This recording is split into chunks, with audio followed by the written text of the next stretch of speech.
Bismillahirrahmanirrahim. Assalamu alaikum and good morning, ladies and gentlemen. Welcome to the current session of Human Resource Management. Our session today is focused on interviewing and evaluation of candidates. It's taken from chapter number 8 of our textbook, Human Resource Management, a Global and Critical Perspective. So in terms of the contents which we are hoping to cover in today's session, of course, we will introduce the topic. We will also discuss offer very brief overview of stages of recruitment and selection, which we have already covered in the previous session. Our main focus in this session would be on the selection interviews, the do's and don'ts of interviews, the questions which should be asked, and how the interviews have to be evaluated. And of course, there would be opportunity to analyze a few case studies. So this is an overview of recruitment and selection process, which we have previously discussed. Of course, it starts with phase 1, which is recruitment, then the screening of candidates in order to reduce the applicant numbers to a manageable size. Then we go to the assessment, where the in-depth assessment of candidates comes into play. For example, in terms of assessment centers, work samples, psychometric tests.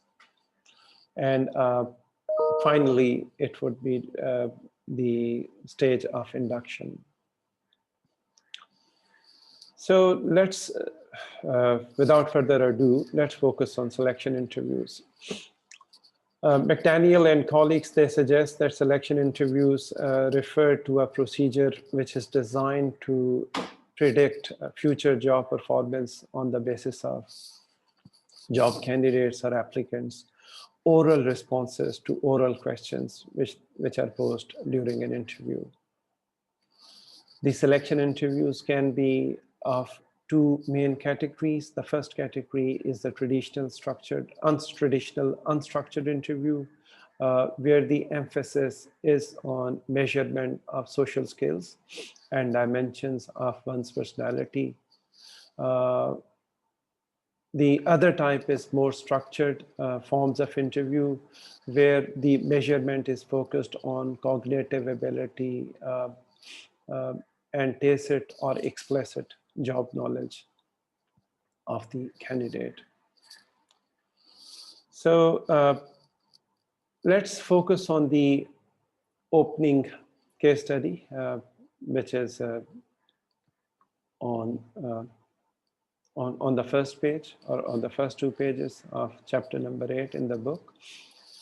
And this is the case of Omar Yilmaz, who apparently is tired. He's part of the interview, having sat on Columbia Cardlink's interview panel conducting a graduate interview over the past 5 days at the company's London offices. He has become so accustomed to the structured format that he could totally recite the standardized questions asked of all candidates. In the structured interviews, the questions are already predefined and they are already pre-sequenced. So by virtue of the fact that he has been conducting these interviews for the past 5 days, he now knows all the questions in terms of their content and sequence by heart. More to the point, he's facing an issue. His 2 line manager colleagues on the interview panel, they need strict chairing throughout the interview process, as both had pronounced tendencies to stray away from the structured format. One in particular, Bill Parker, the director of production, could not on occasion resist the temptation of asking candidates questions about their personal and family circumstances. So that is a violation of the code of structured interviews, because in a structured interview, you have to follow a specific sequence and you have to follow a specific set of pre-agreed upon questions. But these 2 line managers, they have a tendency to violate the structured interview protocol. And Bill in particular, he has a tendency to ask the candidates about their personal and family questions, family-related questions. This was especially unfortunate given that the Department of HRM at the company had spent a considerable amount of time introducing a highly structured interview format. Still, Omar mused to himself, only one more candidate to see today, and then they would be finished for the day. He glanced at the clock. It was 5 p.m. He settled back into his chair, composed himself, and inquired of his fellow panel members whether they were ready for the last interviewee. So, look, this is the scenario which is in front of you. I would like you to pause for a few seconds. Think about this scenario, think about the situation which Omar is currently facing, and then focus on these two questions. First of all, if structure is a good thing in terms of improving interview validity and reliability, because we are asking all candidates same questions in the same sequence, in the same format. So this means that we would be able to compare apples with apples. So people with people, it would be easy for candidates to be compared based on same set of questions, evaluating and comparing their responses. So yes, arguably, these structured interviews might improve the interview validity and reliability. But could there be situations where structured interviews may not be an advantage and may in fact pose a disadvantage? So think about it. So think about circumstances, think about situations where a structured interview may not be preferable. That was question number one. And question number two is that place yourself in Umar's shoes, in Umar's position. And how should the chair of an interview panel deal with maverick interviewers who either deviate from the standardized format or ask personal or intrusive questions? That this situation might arise, that you are chairing an interview panel and with your other 2 or 3 panel members, you have already agreed upon the structured format. Look, you will ask work-related questions, you will ask personality-related questions, you will ask work experience-related questions, for example, and then this sequence or this structure is being violated by 1 or 2 of the panel members. How would you respond to this? How would you handle this situation? So look, these are the questions which I would like you to think about. You can take a few minutes. So maybe I can give you 3 minutes. I can pause here for 3 minutes. And after 3 minutes, we can, I would like you to write down your responses and maybe towards the end of the session, if not towards the end of the slide, we can gather some of your responses. So take your time.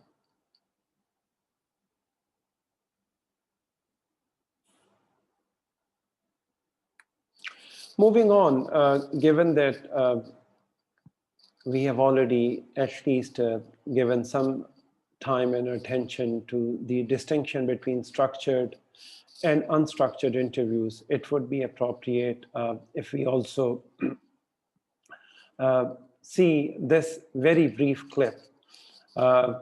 It's a funny clip, but it would give you an idea of why structure may be important and why subjectivity may not always be preferable in interviews. So let me share this video with you.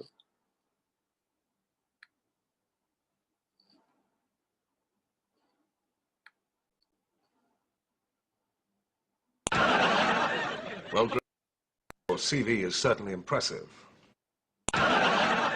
Well, Greg, your CV is certainly impressive, but I'm afraid you're not quite right for us. Okay, fine. Thank you for considering me for the job. And that's exactly what I was hoping you'd say. We need a cool-headed man like you on our team, Greg. That was a test, and you've passed. Welcome aboard. Oh, thank you. So I've got the job? No, of course not. I don't employ gullible fools. That was the test, Greg, and you failed. Goodbye. All right then. Greg, that's the nonchalant attitude we've been looking for. You passed the test. Have I really? No, that was the test. You questioned me. No one questions me. No, he wouldn't mind. Greg, you passed the walking away test. Come on, sit down. So, I've got the job? Yes, you have. Definitely? Definitely. Oh, Greg, welcome to the company. Oh, sorry about all that test palaver. Can get a bit confusing, can't it? Well, a bit, yes. No, you're too easily confused. You failed the test. Oh, and I had such high hopes for you. This is ridiculous. Congratulations. This is ridiculous. You passed the test. Oh, for God's sake. Keep your job. Greg, this is the real final test. If you could hear me in your mind, then you will have passed. Really. Come back in, Greg. Come back in. No! You failed the test!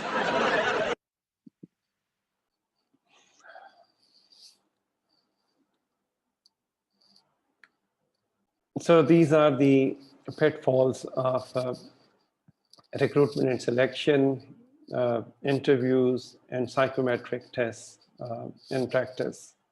But surely this very brief clip would also have sensitized you towards the challenges of subjective evaluations during an interview or recruitment and selection process. Let's move to the next slide. So there is another type of interview. We have already discussed structured and unstructured interviews, but there is also another type, which is called situational job interviews. In situational job interviews, candidates are asked a situation is created and presented to them, a real life situation, and then they're asked to respond to that specific situation, which they may face on the job or maybe off the job.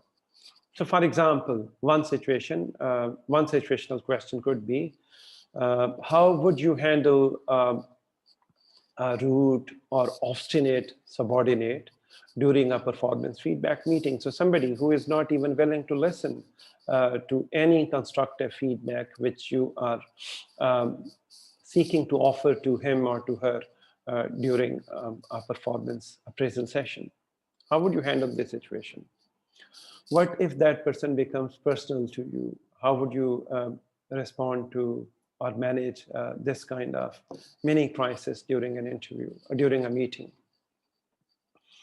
So a situational question, it is designed to draw out more of a candidate's analytical and problem-solving skills at short notice and with minimal preparation. So we would like to see how they would be able to handle various day-to-day situations on the job. In chapter number 8 of your book, box number 8.2 offers an example of a situational interview. So let's spend a few minutes in terms of understanding this situation. For the past week, you have been consistently getting the jobs that are the most time-consuming, whatever that job is in the organization. For example, the instructions that you get, the documents that you have to analyze, you are facing with poor handwriting. It's very difficult. It takes a lot of time to decipher that handwriting, or maybe there is too complex statistical work. You know it's nobody's fault because you have been taking the job in priority orders. So priority orders maybe from customers, maybe from colleagues within your organization, and there is a priority, there is a sequence in which these jobs have been received, and you are following that specific priority or sequence. You have just picked your 4th job of the day, and it's another loser, maybe poor handwriting, maybe too complex statistical calculations. What would you do? How would you respond to this? So the interviewees offer unstructured responses that are then scored against benchmark answers or preferable answers. The benchmark answers for the example question, which was this question, are number 1, thumb through the pile and take another job. Maybe that could be a response by one of the candidates, that I will choose another job. And maybe from the interviewer's perspective, that's a poor response. But then another response could be that complain but do the job anyway. From the interviewer's perspective, that might be the average response. But then another choice could be that take the job without complaining and do it. And from the interviewer's perspective, that might be a good response. So that was the example of a situational interview and how the situational interviews responses could be evaluated in a structured manner. In terms of how to evaluate the interviews, it may be useful to decide and agree upon the interview evaluation criteria. There may be many components and parameters of evaluating an interview or evaluating an interviewee, but usually there is a focus on 4 key elements. So one is the technical proficiency. It may or may not include their academic qualification or their certification or specific technical skills in order to do the job. So the technical proficiency is one thing. Their work history or experience could be another thing, to see whether they are conversant or they have been conversant or familiar with this kind of job or organization. Their general attitude, their social and personality attitude could be the third criterion. And the fourth criterion could be their ability to communicate, their ability to talk, their ability to listen, their ability to understand and communicate in a holistic manner. So these are the 4 key criteria which are usually taken into account during recruitment and selection process, and also in evaluating interviewees. So there is a to-do list, what to do in order to conduct a successful interview. That is based on my own reading of various articles, analyzing various videos, and also by virtue of the fact that I have been part of various panels of interviews, either as a member of the interview panel or chairing the interview panel.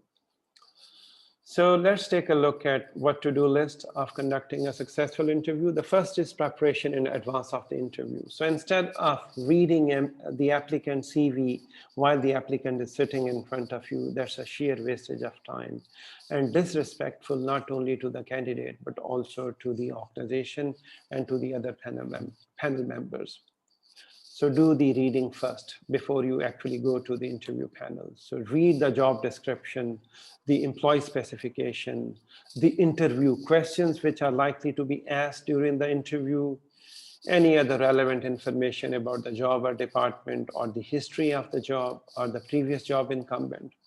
And then also review the candidates folder for the job application and other documents which they might have submitted for this specific job. So that is number 1.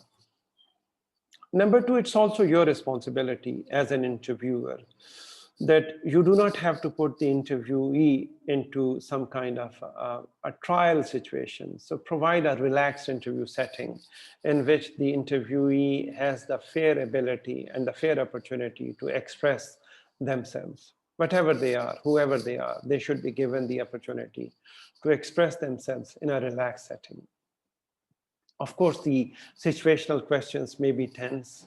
You can create a tense situation during the situational interview questions, but the overall ambience has to be relaxed. Follow a logical sequence, so maybe some icebreaker conversation, some warm-up conversation, and then you can start with more generic questions to more specific technical questions. Let the candidate do the talking. The interview is not about the interview panel members to boast about themselves and their qualification or their organization. Introduce yourselves, but do not spend too much time on yourself and your history and your accomplishments and achievements. Let the candidate do the talking and you be the listener. Collect relevant information during the interview, but at the same time, you as an interview panelist, you have to look and act in a professional manner during the interview. Be courteous, be respectful, and be fair to all the candidates. Facilitate open communication. So do not act in a hostile and offensive manner. Do not create anxiety for the candidate. Let them speak up. Let them express their own mind and perspectives and responses to your questions. And then last but not least, take notes for each interviewee and their responses. Questions should be asked in an artful manner, and therefore the word which I have written, the phrase I have written is art of asking questions. So ask questions which are only relevant and use W type questions such as who, what, where, and when, but also how. So several questions may be relevant and useful.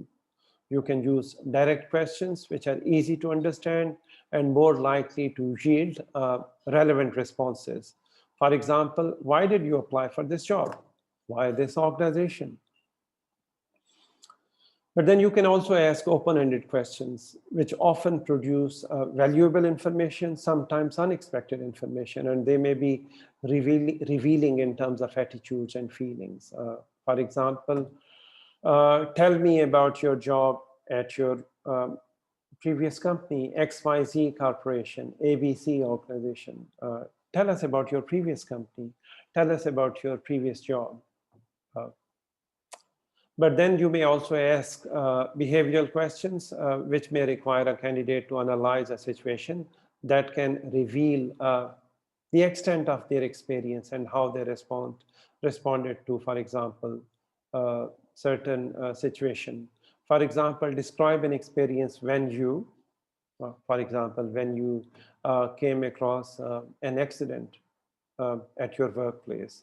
How did you respond to the accident? How quickly, for example, was the emergency response team called into question? And what kind of inquiry was constituted in order to understand the reasons of the accident, and so on and so forth. And then you can also ask probing or follow-up questions such as, could you explain what you mean by, if they have said something, and you are asking probing questions in order to explore the clarification of their views.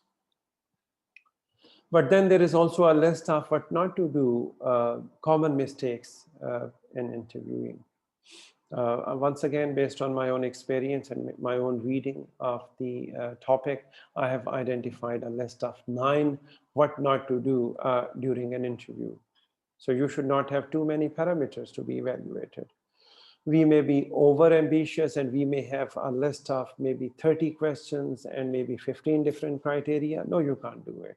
You can't do it. This would be injustice not only to the candidate, but also to your own self.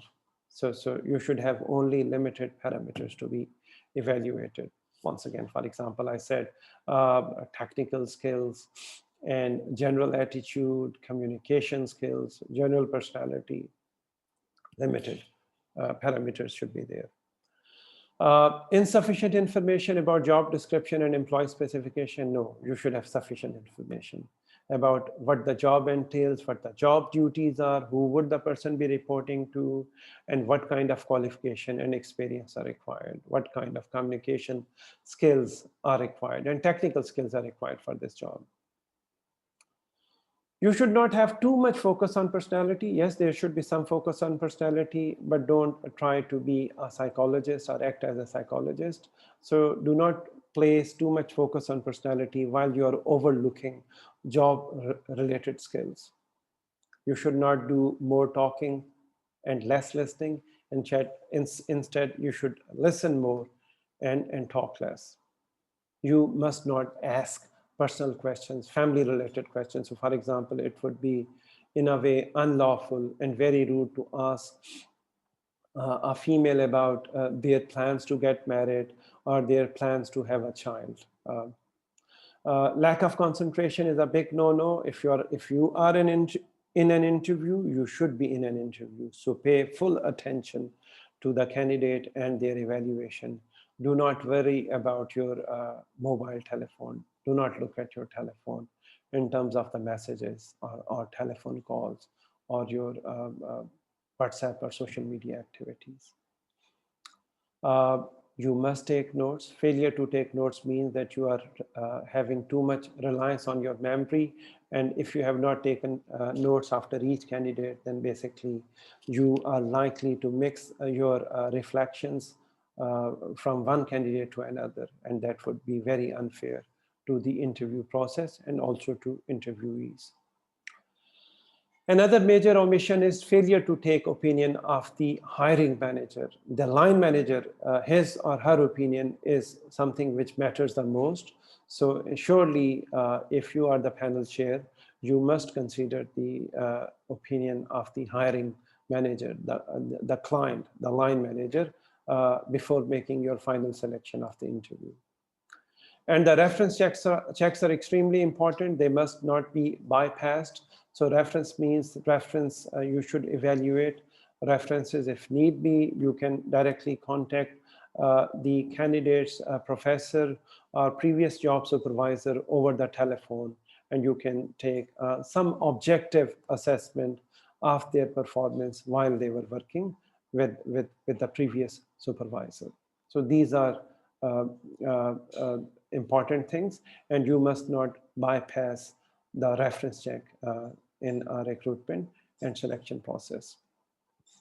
Look, this is not a definite kind of table which you should be looking at, but this is just an indicative table that you can create in order to assess candidates during recruitment and selection, and also during an interview.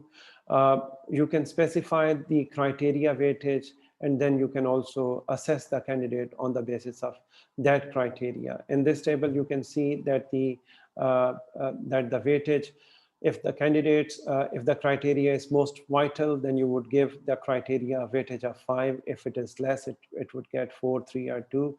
And if it is only marginally beneficial or relevant to the job, then it would get an assessment of 1.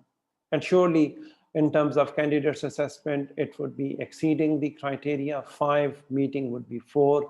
Somewhat meeting the criteria would be 3. Not meeting would be 1.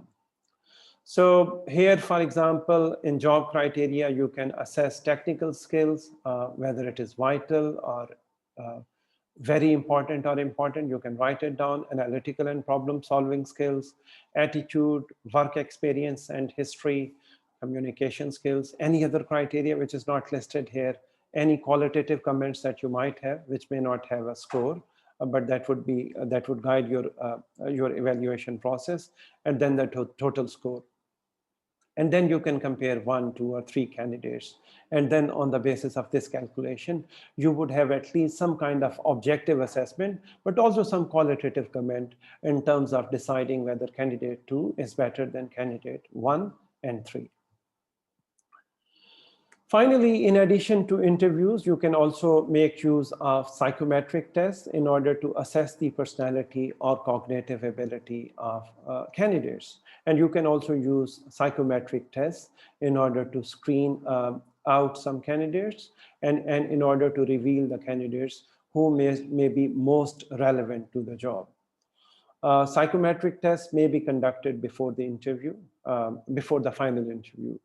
So psychometric test is a standardized measure of cognitive ability or personality. And usually such tests are administered online or maybe through a paper-based test, and they are scored using fixed rules and procedures.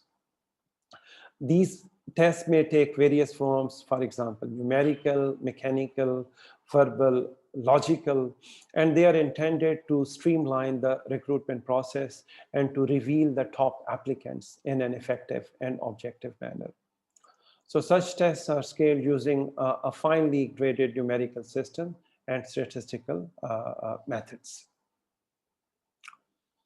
So here is an example of personality characteristic inventory. Sometimes we use OCEN, ocean abbreviation, in order to decipher it. O stands for openness to experience. And then you can ask a set of questions in order to record and measure their psychometric responses or psychological responses. For example, I like to work with difficult concepts and ideas, whether you agree with this, you don't agree with this, or whether you are unsure. So that would be one response. I enjoy trying new and different things, agree, disagree, unsure, or maybe assessment from a scale of 1 to 7. I tend to enjoy art, music, or literature, so that is openness to experience, one thing. But then conscientiousness, I can always be counted on to get the job done. Then extroversion, meeting new people is enjoyable to me. Is it enjoyable to me or is it not? Agreeableness. And then neuroticism or emotional stability. I can become annoyed at people quite easily. It is reverse code. So you see, these are some of the statements on the basis of which we can conduct psychometric assessment of candidates. Well, ladies and gentlemen, that's all from my side as far as the interview evaluation, and psychometric testing is concerned. For further reading, you are very welcome to carefully read the book chapter in the book. But here is also a list of additional or further readings which you may undertake in order to expand your understanding of the topic. I thank you for your time and attention.